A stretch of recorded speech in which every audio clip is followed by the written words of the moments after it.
Hello everyone, this is Surabhi. Welcome to my YouTube channel. आज के topic में हम लोग बात करेंगे वर्ल्ड एलिफेंट डे के बारे में, जो एवरी ईयर अगस्त 12 को सेलिब्रेट किया जाता है।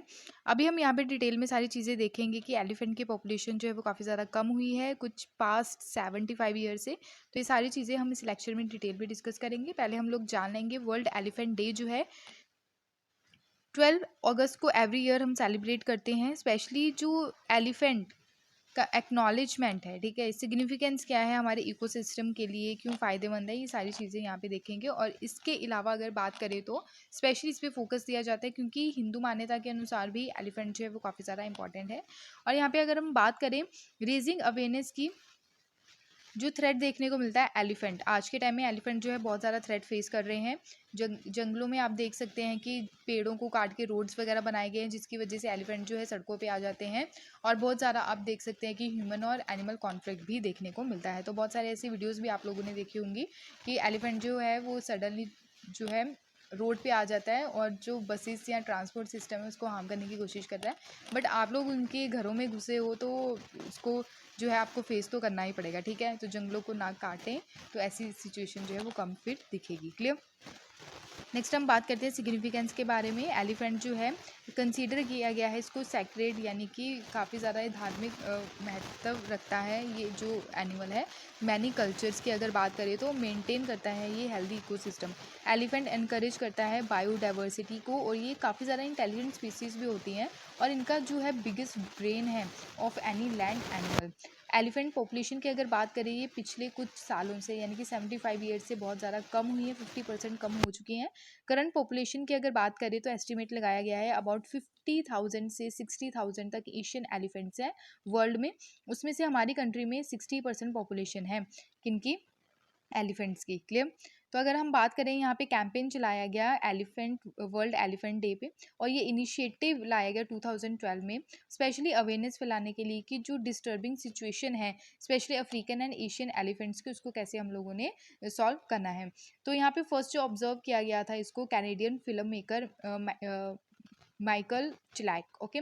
तो पेट्रिका सिम्स के द्वारा, जो थाईलैंड से हैं, एलिफेंट री इंट्रोड्यूस फाउंडेशन जो है उनके द्वारा वर्ल्ड जो एलिफेंट डे है उसको रिकॉग्नाइज किया गया। 2012 में जो पेट्रिका सिम्स जो है उनकी तरफ फाउंड किया गया वर्ल्ड एलिफेंट सोसाइटी। तो इंपॉर्टेंट है, याद रखिएगा। अब हम यहाँ पे बात करते हैं कंजर्वेशन स्टेटस के बारे में। कंजर्वेशन स्टेटस की बात करें तो international union for conservation nature, ये क्या है, इंटरनेशनल लेवल पे यहाँ पे बात की जाती है कि कैसे हम लोगों ने नेचर को कंजर्व करना है, एनिमल स्पीसीज है उसको कंजर्व करना है। उसमें लिस्ट वगैरह यहाँ पे रखी जाती है, जैसे रेड लिस्ट हो गया। क्लियर। तो रेड लिस्ट में इसको रखा गया है थ्रेटन्ड स्पीसीज। अफ्रीकन फॉरेस्ट जो एलिफेंट है वो क्रिटिकली एंडेंजर्ड है, और यहाँ पे अफ्रीकन सेवाना एलिफेंट की बात करें तो ये एंडेंजर्ड कैटेगरी में है।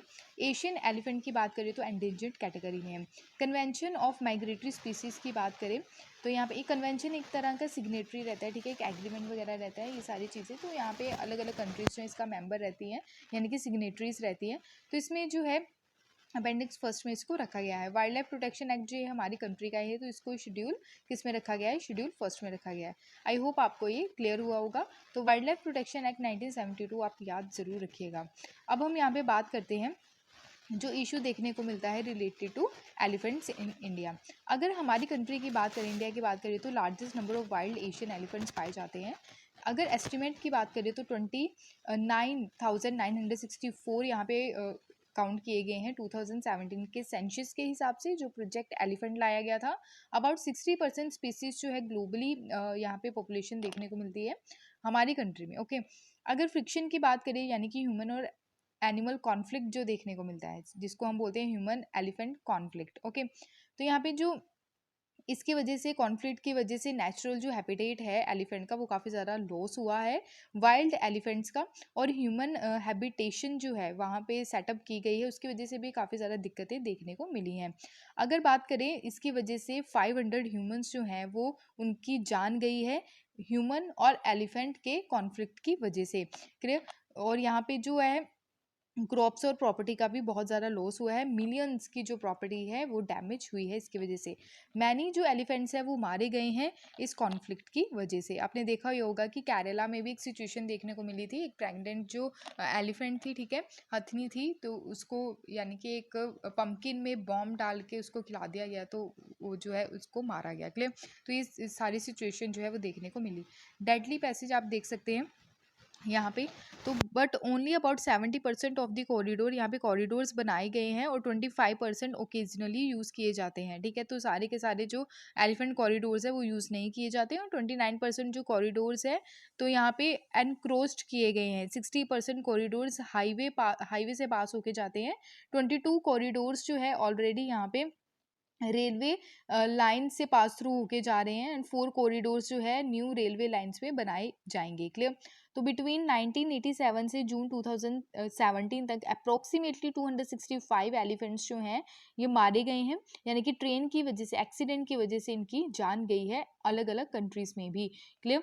तो यहाँ पे आप देख सकते हैं उत्तराखंड में 6 एलिफेंट कॉरिडोर्स जो बनाए गए हैं, मेजर हैबिटेशन है उत्तराखंड में 6 हैं। अगर सबसे ज़्यादा बात करें तो सबसे ज़्यादा जो कॉरिडोर्स बनाए गए हैं वो वेस्ट बंगाल में बनाए गए हैं, जो हाईएस्ट नंबर है। तो ये याद रखिएगा। सबसे कम जो है वो है केरला में। क्लियर।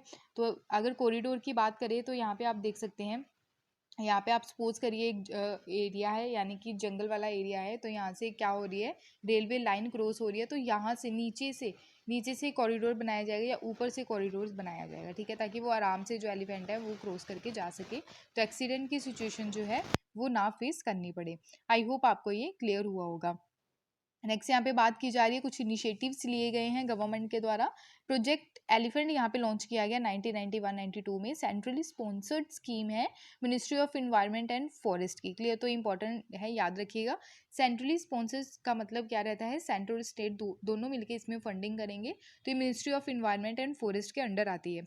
एस्टिमेशन की अगर बात करें तो वाइल्ड एलिफेंट पॉपुलेशन जो है यहाँ पे 2007, 2012, 2017 में यहाँ पे एस्टिमेशन लाया गया। क्लियर। तो कर्नाटका की बात करें तो हाईएस्ट नंबर ऑफ एलिफेंट्स यहाँ पे पाए जाते हैं, उसके बाद असम और केरला में है।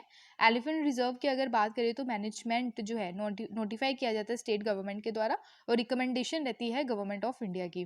तो इसमें इंक्लूड किए गए हैं protected areas, forest areas, corridors, private and reserve land. अगर यहाँ पे बात करें अगस्त मलाई कहाँ पे आई है, तमिलनाडु में है। तो ये 32nd एलिफेंट रिजर्व बनेगी आने वाले टाइम में हमारी कंट्री में।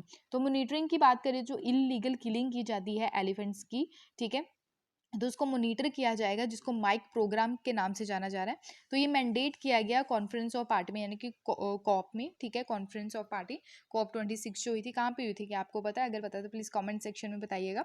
तो कन्वेंशन जो है international trade in endangered species of wild fauna and flora, जिसको सिटीज़ के नाम से हम जानते हैं, ठीक है। तो माइक प्रोग्राम जो है यहाँ पे स्टार्ट किया गया स्पेशली साउथ एशिया में 2003 में। क्लियर। तो माइक साइट्स जो हैं हमारी कंट्री में आप देख सकते हैं, ये सारी साइट्स है, जैसे चिराग रिपू एलिफेंट रिजर्व असम में है, Deomali elephant reserve Arunachal Pradesh, Dihing Patkai elephant reserve Assam, Garo Hills elephant reserve Meghalaya, Eastern Dooars elephant reserve West Bengal, Mayurbhanj elephant reserve Odisha, Shivalik elephant reserve Uttarakhand, Mysore elephant reserve Karnataka, Nilgiri elephant reserve Tamil Nadu, Wayanad elephant reserve Kerala. कुछ जो है आप लोकेशन के हिसाब से जान सकते हैं कि जैसे व्यानंद केरला में बहुत बार डिस्कस भी किया है, नीलगिरी तमिलनाडु में है, तो ये लोकेशन के हिसाब से भी आप जो है वो जज कर सकते हैं। तो आई होप आपको ये सारा जो है टॉपिक क्लियर हुआ होगा। एक क्वेश्चन आप लोगों के सामने, इसको अटेम्प्ट जरूर कीजिएगा। 2020 में ये क्वेश्चन पूछा गया था यूपीएससी के द्वारा। यहाँ पे बात की गई है इंडियन एलिफेंट्स के रेफरेंस में, तो कंसीडर करनी है आप लोगों को स्टेटमेंट जो क्या है करेक्ट है। क्लियर। तो फर्स्ट जो स्टेटमेंट है, the leader of an elephant group is a female, यानी कि जो लीडर रहता है एलिफेंट ग्रुप का, क्या वो फीमेल होता है? यहाँ पे सेकंड स्टेटमेंट है, मैक्सिमम जो जेस्टेशन पीरियड है कैन बी 22 मंथ्स है। एंड यहाँ पे बात की गई है elephant can normally go on calving till the age of 40 years only. Among the states in India the highest elephant population in Kerala. आप बता सकते हैं, क्योंकि अभी डिस्कस किया हम लोगों ने कि यहाँ पे जो है हाईएस्ट पॉपुलेशन जो है एलिफेंट की वो कौन सी स्टेट में है।